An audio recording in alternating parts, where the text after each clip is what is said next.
Sa mundo ng social media, kung saan lahat ay tila perpekto, minsan ay may nagkukubling dilim sa likod ng mga nagagandahang mga post. Si Ali Abu Laban, isang sumisikat na TikTok star noong 2021 ay nakilala sa kanyang mga comedic skits at impersonations. Pero sa likod ng mga ngiti at viral videos, may nagkukubling mga sikreto, isang trahedya, isang malagim na krimen. Samantala si Ana, isang asawa at ina, ang napilitang tapusin ang isang mapanirang relasyon. Ngunit ang kalayaang hinahangad ay may kapalit na buhay. Ang sinimulang pagsasama na puno ng pangako ay nauwi sa labis na obsesyon, selos, at sa huli, pagpatay. Tunghayan ang nakakagimbal na kwento ng isang TikTok influencer na hindi napigilan ang kanyang bugso ng damdamin, na nagdala sa malupit na pagkamatay ng dalawang inosenteng tao. Ito ang nakapangingilabot na kaso nina Ana Abu Laban at Rayburn Barron, ang double homicide case na gumulat sa buong mundo.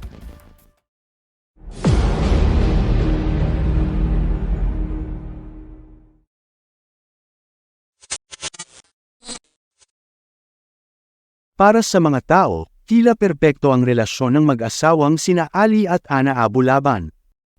Nagkakilala ang dalawa noong 2014 habang parehong nasa serbisyo ng US Air Force sa Okinawa, Japan. Ngunit matapos ang insidente ng pambubugbog ni Ali sa isang kaibigan ni Ana, natanggal siya sa serbisyo. Pagkatapos ma-discharge, bumalik si Ali sa Virginia habang si Ana naman ay umuwi sa Pilipinas. Ngunit nang malaman ni Ali na buntis si Ana, gumawa ito ng paraan upang makakuha ng visa ang kasintahan para makapunta at magkasama ang dalawa sa Amerika, kung saan sinimulan nilang buuin ang kanilang pamilya. Dito nagsimula ang karera ni Ali bilang isang online content creator sa Instagram, YouTube, at TikTok. Noong 2017, ikinasal ang dalawa. Pagsapit ng 2019, unti-unti nang nakilala si Ali bilang TikTok influencer gamit ang pangalang Jin Kid. Sa kanyang social media accounts, nagpo-post siya ng mga video ng kanyang sketch comedy at impersonations ng mga kilalang personalidad tulad ni Tony Montana mula sa Scarface at mga karakter mula sa larong Skyrim. Umani siya ng libu-libong tagasunod dahil sa kanyang nakakatuwang mga skit at content. Habang lumalawak ang kasikatan ni Ali, naging mas madalas ang kanyang pagbabahagi ng kanilang personal na buhay sa kanyang mga followers, na nagpapakita na tila walang anumang problema sa kanilang relasyon. Paminsan-minsan, si Ana ay makikitang tumutulong sa paggawa ng mga video, nasa harap o likod man ng kamera. Nang maglaon, napaniwala ni Ana si Ali na makakatulong sa kanyang career ang paglipat nila sa California. Kaya noong 2021, lumipat sila sa San Diego. Napagpasyahan nilang manirahan sa The Spire San Diego Apartments, sa isang marangyang apartment unit na nasa 35th floor. Kasabay nito, unti-unti ring dumami ang mga tagasunod ni Ana online. Sa kabila ng tila magandang imahe ng kanilang relasyon, hindi naglaon ay nagpakita ng unti-unting pagbabago sa kanilang pagsasama. Si Ali ay nagsimulang magpakita ng labis na selos, pagiging possessive, at madalas na pananakit kay Ana, pisikal man o emosyonal. Nagpakita rin si Ali ng kanyang pagiging narcissistic, minsan pa nga ay naka-livestream ang kanilang mga pagtatalo kung saan minumura niya si Ana. Hindi naglaon, lumabas ang ilang nakakabahalang content na in-upload ni Ali, kung saan sinisisi niya si Ana sa pagiging malamig sa kanya.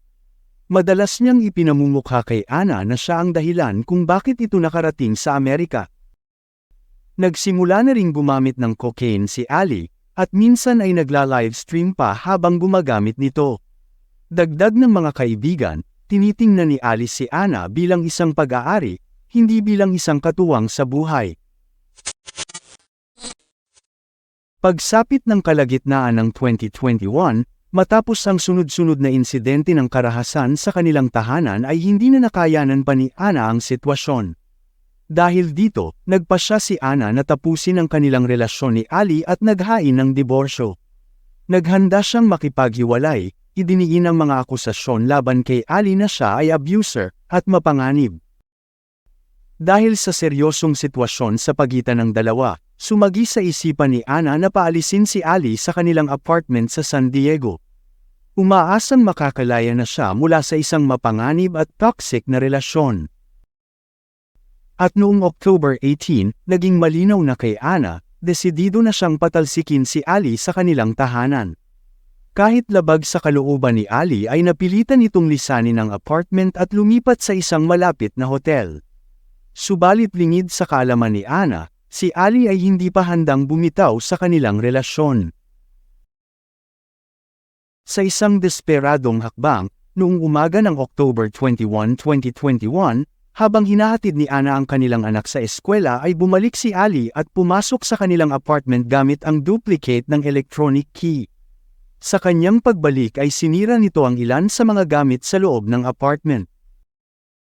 Bago siya umalis, palihim siyang nag-install ng messaging app na Discord sa iPad ng kanilang anak upang gamitin ito bilang audio spy device. Masusubaybayan rin niya ang mga kaganapan sa kanilang tahanan at para makahanap rin siya ng senyales ng pagtataksil ni Ana. Nang makauwi si Ana sa kanilang apartment, labis ang kanyang pagtataka sa nasaksihang kaguluhan ng buong kabahayan.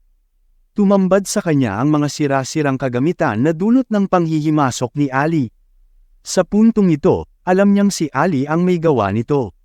Agad niyang tinawagan ng isang kaibigan para ikwento ang insidente at para humingi na rin ng tulong dito.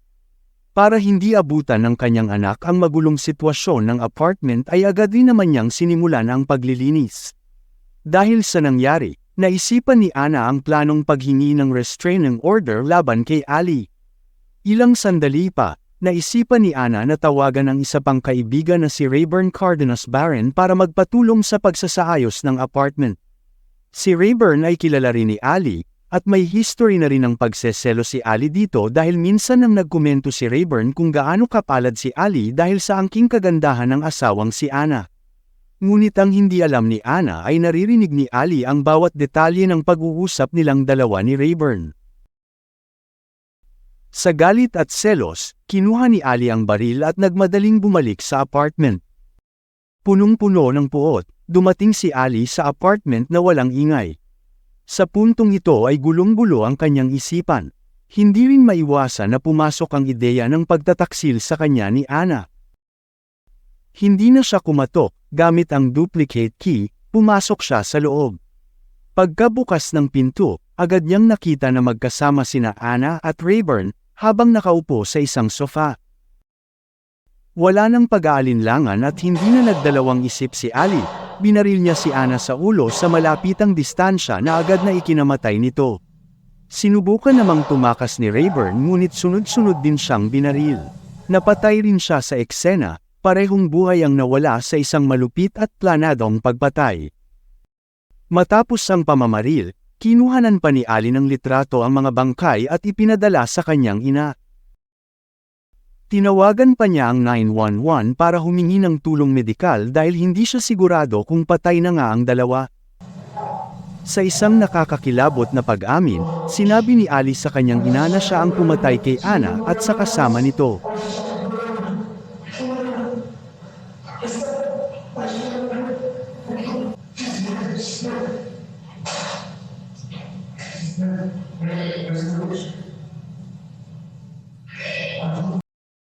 Pagkatapos nito, sinundo niya ang kanilang 5 taong gulang na anak mula sa paaralan at sinabi sa bata na nasaktan niya ang kanyang ina. Matapos nito ay siya mismo ang tumawag sa pulis at inamin ang lahat. Noong araw din na yon ay nahuli si Ali matapos ang isang traffic stop.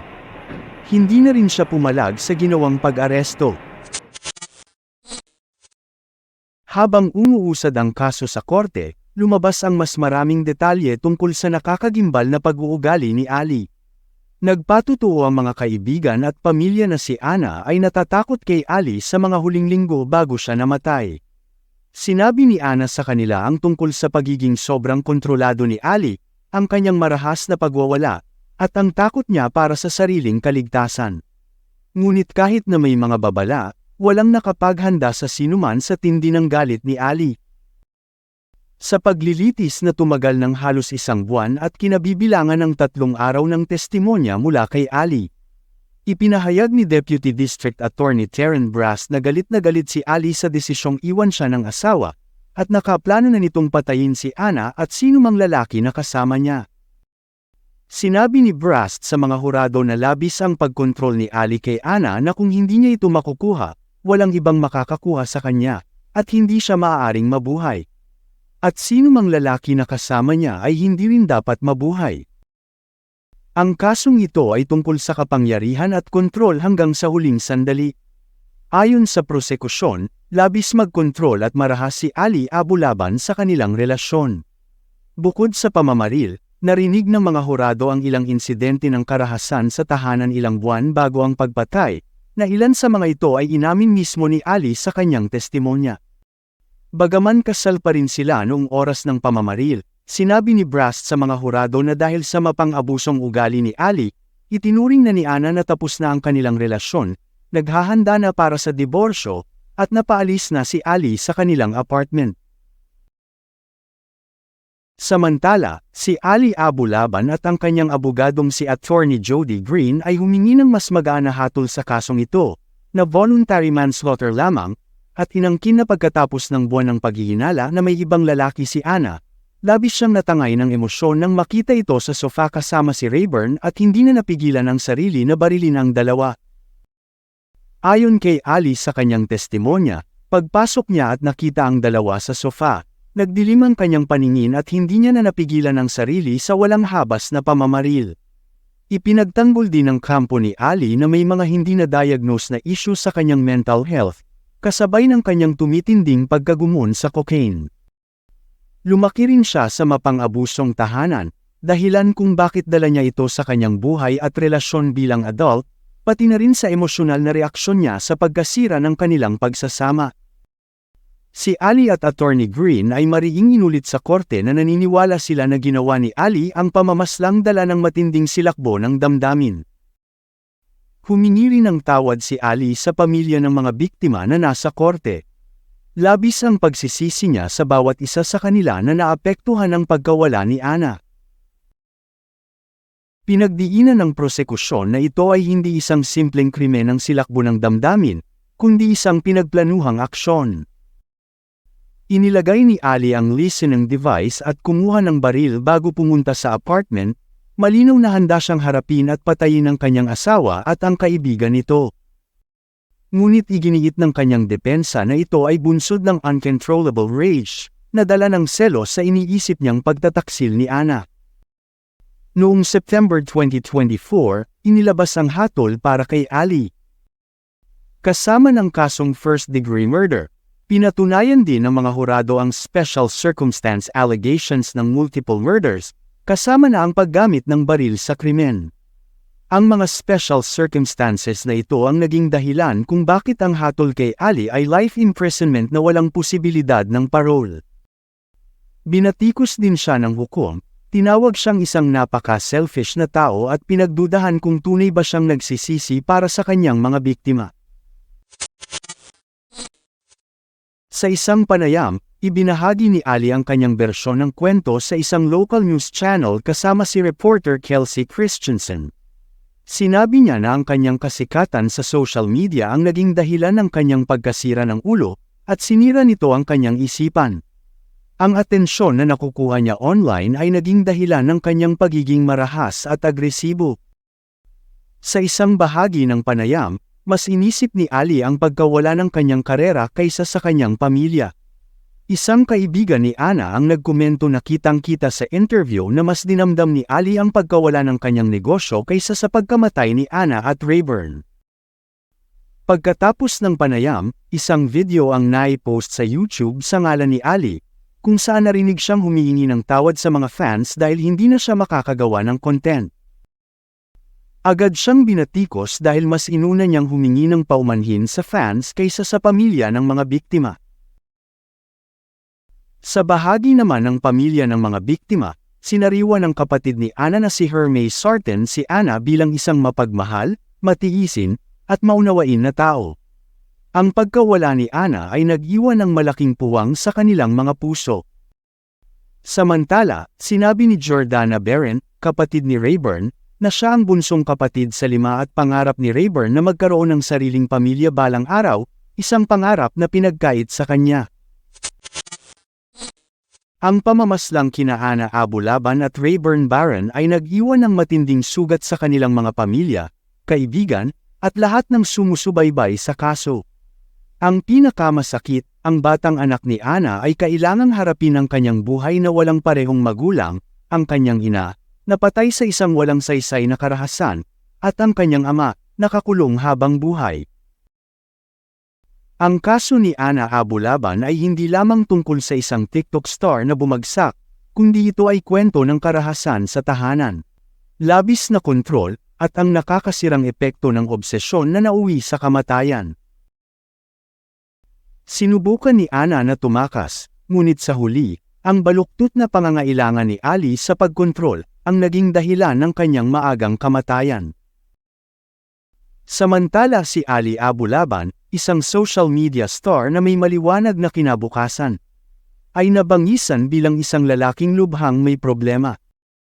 Ang kanyang karisma at pagiging palabiro ay nagtago ng isang mas madilim na katotohanan, isang realidad ng manipulasyon, obsesyon, at nakamamatay na karahasan.